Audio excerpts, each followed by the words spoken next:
Good morning, good afternoon, or good night, YouTube. I was just about to take a shower, but before I do, I want to film this quick intro because in today's video, we're going to teach you how to make a profitable AMS advertising campaign for your books, because they're going to make so much more money if you're an ads for them, at least so I can try it. Okay, see ya, bye.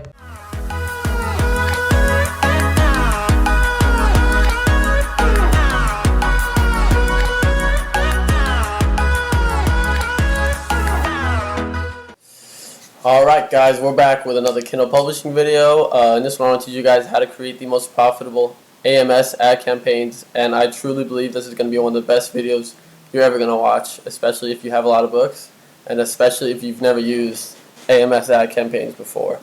But before I get started, please, if you want to see more videos about Kindle publishing, about making money online, about anything else, please subscribe, scroll down, hit that subscribe button, and yeah, let's go. So before we go into my account and I show you guys, I'm going to pick one of my own books actually. I'm going to fill out keywords, choose prices, I'm going to do everything.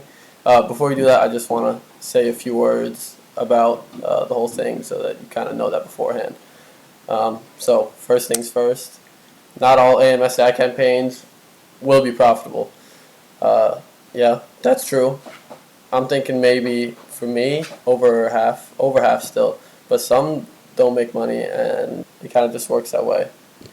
Point number two, AMS ads work best for high quality books and books with very good covers. So this makes sense. I know I have a lot of books that kind of did not sell well at all, still don't really sell that well.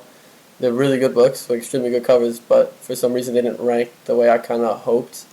So if you have a book like that, you can definitely run ads for it, and if it really is as good as you think, it's got a great cover, really high quality, good title, everything else, AMS ads are really going to do a lot for that book. It just needs a little more exposure, and that's what you can do with AMS ads. AMS ads often work well for bundles. Yeah, that's right. I have two bundles that are, with AMS ads are doing really well actually, and it's because the bundles are more expensive, so you kind of have more clicks to spare to actually still make a profit, and they don't typically rank well organically, and I think that's what AMS ads are really good for. If you can't rank a book, you can use AMS ads and just pay a little bit per click, and actually get the exposure that you want. And if the quality of the book is what you want it to be, it will handle itself. Sales will come. Alright, so I'm just going to go past here. Once we get into my own account, we're going to see some stats. I think the most important one to look at is ACoS, which stands for Advertising Cost of Sales, and it's your ad spend divided by your total sales. And the lower your ACoS, the better. So it's kind of annoying, but they don't tell you how much you're making in royalties from your AMS ad campaigns. They only tell you what you make in sales. I like to divide my total sales by 2 to kind of get like a very round number of what my royalties are. It's definitely higher if I divide by 2. I'm definitely making more than that in royalties, rather to kind of play it safe and underestimate it instead, and it's really easy to calculate. So if your ACoS is under 50%, your campaign is definitely profitable. Keep it running. This is all assuming that you price your ebooks at $2.99 and that your paperback books are priced at $19.99. So if that's where you're pricing them, which is what I do for all of my books, Christian as well, that's what I suggest you would do. If you're at those prices and your ACoS percentage for each campaign is under 50%, it's definitely profitable. You should definitely keep it running. That's all I wanted to say before we actually go into my account. So we're into my account now. We're going to build a campaign from scratch. Let's do this real quick. Alright, here's my account. And before we start, I just want to show you how good AMS ads can really be. Here you can see that there's that ACoS stat I was talking about. You can see here, if it's under 50%, that means your campaign is profitable. You need to keep it running. This one I have is 28%, 32%, these are running. 60%, I shut this one off, not profitable. 22%, this is, I made a video about this book that's made me over $10,000. You can see ACoS at 22%, estimated total sales, $8,500. If you divide that by 2, I've made, let's say $4,300 in royalties because of AMS ads, with $1,900 in spend. That's over $2,500 that I would never have had before if I did not do AMS ads for this one book. That's $2,500 free dollars just from doing this that I'm about to show you. And you can see my other books here. 27%, 18%. These two are bundles. This one does well. This one's made me about $500 in royalties. Spent $280 to get that. This is all free money. $322, $150 about, $160 about in royalties. Took me $58 to get that. These are some of my older ones that I did not work out, that I canceled. So, alright, let's build our own AMS ad campaign. Let's start here, new campaign. I'm going to use one of my own books, so you're going to get a chance to see one of the books that I published. You're always going to want to use sponsored products, so don't even mess around with those. Alright, I already know which book I'm going to use as my example.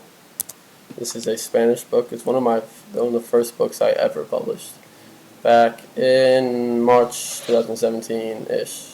So a little over a year ago I published this book. Here it is, this book. Spanish, Learn Spanish for Beginners. Alright, and I'm reviewing this book. Yeah, so now you know one of the books that's made me quite a lot of money. The campaign name, choose whatever you want just so you know which book you're talking about.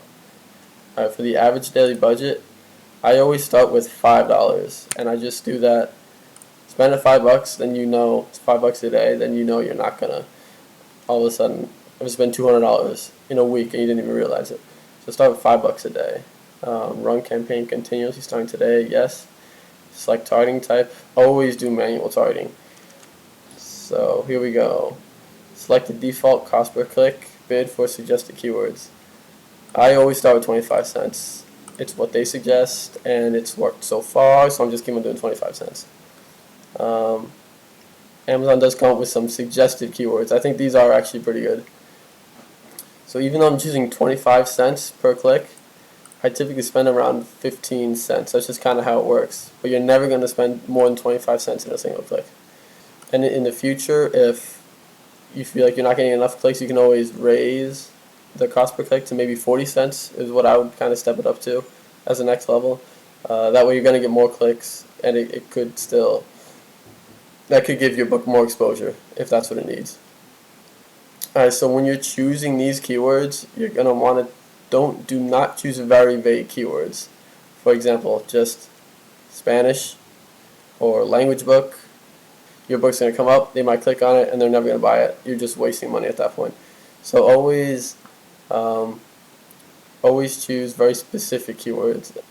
So let me explain this too. With these suggested keywords, if you choose Learn Spanish for Beginners, this book is called Learn Spanish for Beginners, so I think this is a very good keyword to target. Let's say add. When I add this, if they also search Learn Spanish Beginners, your keyword is going to come up because this is a broad match. So if something is slightly off or they're misspelling it, your ad is still going to appear. So I feel like these are actually some pretty good suggested keywords that Amazon is coming up with. So I'm going to look through these real quick and see what I think is actually going to be a good keyword for my book. Learn Spanish language. It's worth trying. Let's see. And we're going to test out a bunch of keywords. And some of them will be profitable, some of them will not. And if they're not, you just shut it off or get rid of it, and that's the end of that. It's worth just testing a few different ones, you know. Let's try these. Learning Spanish for Beginners, yeah. Very, very relevant to the title of my book. Easy learning Spanish. Yeah, let's might as well try it. Easy Spanish step by step. I have step by step in my title, so that's good. Method for beginners, no, that's not good. Learn languages. If they want to learn French or something, they're not going to want to buy this book, so that's not a good one. Spanish language, Spanish for beginners, here's a good one. Learning Spanish, Spanish step by step, definitely. See, these one-word searches are not good.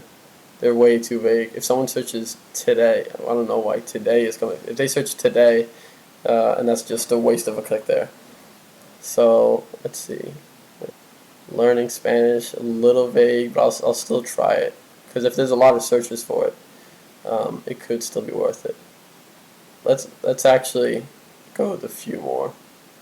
Learn Spanish. No, not well. Okay, Spanish language. Let's try that. We're gonna add some of our own keywords. So literally, just think. You need to think, or what search terms do you want your book to appear for? So if someone is searching how to learn Spanish, I think that's worth it. I already have a bunch. I'm trying to think of ones I haven't used yet. Easy way to learn Spanish. These are actually pretty specific searches. You might be getting like 10 of these searches a month, but at least you're going to appear. You might not even get any clicks for it, but it's still worth entering. Let's do learn Spanish language, how to speak Spanish, Alright, I'll just go with that for now. I have like about 15 keywords here. When you've written these in here, you're going to want to click add, and it gets added to the list down here. I have 13 keywords so far. I feel like that's a good number to start with. I mean, if you have 30 really specific keywords, 50 really specific keywords, go for it. Like, don't hold back. But you're gonna want at least 10, in my opinion, just so you actually have something to test and something to work with. So next, customize your ad. You need to write one sentence, kind of like a catchy, something that's gonna want to make people buy. Honestly, I don't spend too much time with this. I'm just gonna come up with something real quick. Alright, so here's what I quickly came up with. This book teaches Spanish. This book teaches Spanish in a very easy, step-by-step method that's perfect for any beginner. Yeah, just something like that. Just a little sentence about the book that you think might help kind of explain what it's about. Preview your ad. Alright, here it is. Submit campaign for review. That's all you have to do so far. That's how easy it actually is to set this up. You choose some keywords, set the prices, start with 25 cents, write a little sentence about the book, $5 daily budget. That's all you have to do to start it. Okay. There's more to do after the fact, and that's what I'll show you once we submit. Alright, your campaign was successfully created. In about 24 to 48 hours, it's going to be ready. But in the meantime, I can still show you my other advertising campaigns that I have. After your book has been accepted and the ads start running, you're going to want to let those ads run for a while and then analyze how they're performing. So I like to get at least $20 of ad spend before I change anything, because then you kind of have some more data to actually analyze. If you spent $2 or $5, I don't think you're really getting any valuable data from that. So give it at least $20 of ad spend before you change anything and kind of look at the numbers. Alright, so what you're going to want to do after you've racked up some spend, I'm just going to choose a random book of mine. Alright, so for this Spanish book, I actually have run ads for it in the past. What you want to do when it's gotten some time to pull in some data, you're going to want to look at the ACoS right here, and if it's below 50%, then keep this keyword running. Alright, if it's above 50%, terminate it or shut it off, because that means it's unprofitable and you don't want your book to appear for that keyword, because for some reason when people search that, it's not worth it to show your book. You're spending more than you're making. For the keyword learn Spanish, I spent $4.69 and I made $22 in sales. I'd say that's about $11 in profit. So that's $7 I made. $7 of free money that I never would have had before from running an AMS ad for this keyword. Let's see, and then same thing here. I spent $3 to make 19 divided by 2, make about $10. Alright, so this is actually a campaign for one of my other books. You can see from the keywords that it's a book about Python, programming. these ACOSs, the ACOS here, 43%, 33%, they're under 50%, so I keep them running. It means that they're profitable. But for example, this one, Python programming, I've spent $7.09 in advertising. I've made one sale from it, $2.99. So I got paid $2, and I spent $7.93 to get that. ACOS is clearly extremely high, 265%. This keyword for my Python book is not profitable, at least not so far. I'm not going to spend any more time, to try and test it. So I'm just going to shut this one off. Pause it. Now my book is not going to appear when someone searches Python programming. And it's really that simple. You want to set up the campaigns like I showed you, gather some data. I'd say up to $20 in ad spend before you try and change anything. And then you're going to want to look at the ACOS. If it's under 50%, you keep that keyword running. If it's over 50%, shut it off, and your book is not going to appear for that specific keyword. Over time, when you've kind of optimized your campaigns, you're only going to be running the profitable keywords. So I think that's mostly it. Let me see if I'm missing something, because I took some notes here. Oh yeah, so if you have some books that are doing really well and it's profitable and everything's going good, I would increase the daily budget. Right, at first I said start at $5. I would still do that. If you're spending those $5 every day and it's profitable, up it to $10. Then if it's still going well, $15. There's no reason to. I mean, if it's profitable, just keep raising it. Because the more you spend, you're spending more, but you're making more too. So I think that might be the last thing I want to say about that. Alright, so if you're smart and you want to make money, go to ams.amazon.com right now and follow these steps that I just showed you and make your own campaigns for every single book. Do it for every single book you have. Yeah, so that's it for this video. If you liked it, please give a thumbs up. Please subscribe if you want to watch more videos about Kindle publishing. We only want to release the best stuff that's truly going to help. I think this video is going to be really helpful for a lot of you, especially if you've never run ads before, because it can be a little bit complicated at first if you don't know what you're doing. I hope this was simple and easy to understand. Let me know if you have any questions at all. I'll answer them as good as I can. Alright, thank you. See you in the next video.